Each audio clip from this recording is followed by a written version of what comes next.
Hello everyone, আসসালামু আলাইকুম। Welcome to my channel Ayesha রান্নাঘর। আয়েশা রান্নাঘর মানে সহজ রেসিপি, সহজ রান্না। আজকে আপনাদের জন্য নিয়ে আসলাম সহজেই বিরিয়ানি রেসিপি, বাবুর্চি স্টাইলের বিরিয়ানি রেসিপি। আপনারা অল্প সময়ে বাসায় এই বিরিয়ানিটি রান্না করতে পারবেন। চলুন তবে শুরু করা যাক রেসিপিটি। আমি ব্রয়লার মুরগিতে নিয়ে নিয়েছি প্রথমে লেবুর রস, কিছুটা লবণ এবং মরিচের গুঁড়ো, অল্প একটু আদা রসুনের পেস্ট নিয়ে ভালো করে মাখিয়ে নিচ্ছি। ভালো করে মাখানো হয়ে গেলে আমি এখানে দিয়ে দিচ্ছি ময়দা। ময়দাটি দিয়ে অবশ্যই ভালো করে মাখাতে হবে। ময়দাটি যেন দলা পেকে না থাকে, সেদিকে আমাদের অবশ্যই লক্ষ্য রাখতে হবে। ভালো করে মাখানো হয়ে গেলে আমি এখানে প্যানে দিয়ে দিচ্ছি তেল। তেলটি গরম হয়ে আসলেই আমি এখানে দিয়ে দেব মুরগির মাংস। একে একে আমি সবগুলো মুরগির মাংস দিয়ে নিব।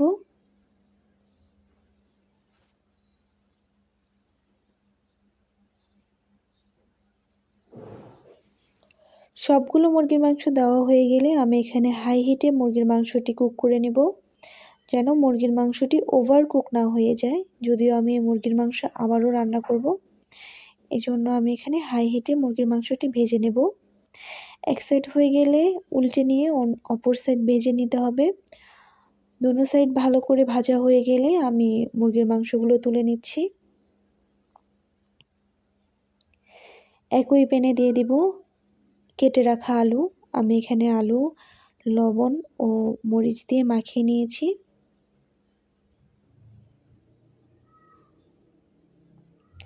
আলুটি উল্টে পাল্টে ভালো করে ভেজে নিচ্ছি। দেখতে পাচ্ছেন আমি আলুটি উল্টে পাল্টে ভালো করে ভেজে নিয়েছি। এরপর আমি কড়াইতে দিয়ে দিচ্ছি তেল। তেলটি গরম হয়ে আসলে দিয়ে দিলাম পেঁয়াজ। আমি এখানে পেঁয়াজটি বেরেস্তা করে নিচ্ছি। অবশ্যই পেঁয়াজটি ভালো করে বেরেস্তা করে নিতে হবে।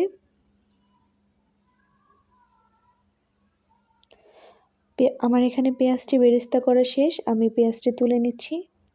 এরপরে একই কড়াইতে দিয়ে দিলাম আরও কিছুটা তেল এবং গরম মশলা, গোটা গরম মশলা, পেঁয়াজ কুচি দিয়ে ভালো করে ভেজে নিচ্ছি। পেঁয়াজটি লাল করে ভেজে নিতে হবে। পেঁয়াজটি লাল করে ভাজা হয়ে গেলে আমি এখানে দিয়ে দিচ্ছি পানি। এই পর্যায়ে দিয়ে দিচ্ছি বাটা মশলা। এখানে আছে বাদাম বাটা, আদা রসুন বাটা, মরিচ বাটা, কাঁচামরিচটা আমি এখানে বেটে দিয়েছি, স্বাদ মতন লবণ, অল্প একটু ধনিয়া গুঁড়া দিয়ে ভালো করে নেড়ে নিচ্ছি। এরপর দিয়ে দিচ্ছি বিরিয়ানির মশলা। বিরিয়ানির মশলা দিয়ে ভালো করে কষিয়ে নিচ্ছি। কিছুটা টক দই আমি এখানে দিয়ে দেব। কিছুটা টক দই দেওয়া হয়ে গেলে ভালো করে মশলাটি কষিয়ে নিতে হবে 8 থেকে 10 মিনিট। ভালো করে নেড়েচেড়ে মশলাটি কষিয়ে নিচ্ছি।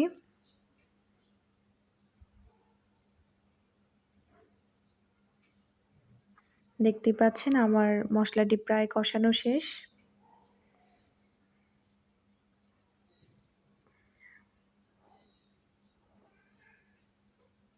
মশলাটি ভালো করে কষানো হয়ে গেলে আমি এখানে দিয়ে দিলাম ভেজে রাখা আলু এবং মুরগির মাংস। দিয়ে আমি আবারও ভালো করে কষিয়ে নিচ্ছি। অল্প পরিমাণের পানি এখানে অ্যাড করেছি যেন মশলাটি পুড়ে না যায়।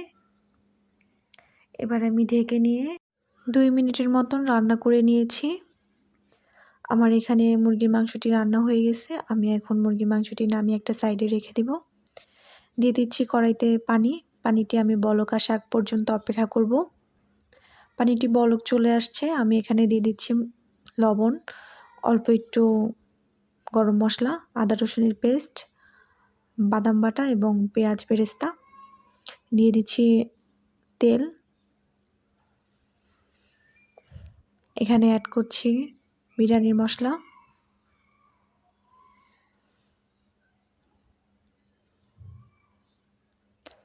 এবং কিছুটা টক দই। আমি এখানে যতটা চাল দিয়েছি তার দ্বিগুণ পানি দিয়েছি। এখন আমি ধুয়ে রাখা চাল দিয়ে দিচ্ছি। আমি এখানে চালটি ধুয়ে পানি ঝরিয়ে রেখেছিলাম। চালটি দিয়ে ভালো করে নেড়েচেড়ে আমি এখানে দিয়ে দিলাম দুধ। আমি এখানে গুঁড়া দুধ দিয়ে দিয়েছি। এবার ঢাকনাটি ঢেকে ভালো করে বলক আসার আগ পর্যন্ত অপেক্ষা করব। ভালো করে বলক চলে আসছে এবং পানিটাকে ছুটে নিয়ে আসছে। দিয়ে দিচ্ছি রান্না করা মুরগির মাংস। মুরগির মাংসটি দিয়ে ভালো করে নেড়েচেড়ে মিশিয়ে নিচ্ছি। দিয়ে দিচ্ছি আস্ত কাঁচামরিচ। আমি এখানে ঢেকে 25 থেকে 30 মিনিটের মতো রান্না করে নিয়েছি। মধ্যেখানে 2-1 বার আমি এখানে নেড়েচেড়ে দিচ্ছি।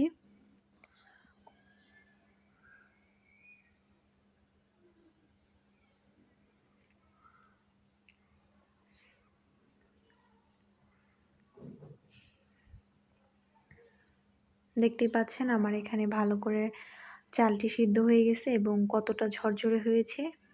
25-30 মিনিট ঢেকে রান্না করতে হবে। এর মধ্যে 2-1 বার আমি নাড়িয়ে দিয়েছিলাম উল্টে পাল্টে। তো দেখতেই পেলেন আমার এখানে রান্না কমপ্লিট। এবার পরিবেশনের পালা। দেখতে পাচ্ছেন কত সুন্দর পারফেক্ট একটি বিরিয়ানি রান্না হয়ে গেল। আপনি আমার এই রেসিপিটি ফলো করে অবশ্যই বাসায় একবার হলেও বিরিয়ানিটি ট্রাই করে দেখবেন। আশা করব ভালো লাগবে। আমার এই ভিডিওটি ভালো লেগে থাকলে একটি সাবস্ক্রাইব এবং লাইক কমেন্ট করতে ভুলবেন না। ইনশাআল্লাহ অন্য কোনো ভিডিও নিয়ে অন্য কোনো রেসিপি নিয়ে আবারও দেখা হবে। সে পর্যন্ত ভালো থাকেন, সুস্থ থাকেন। আল্লাহ হাফিজ।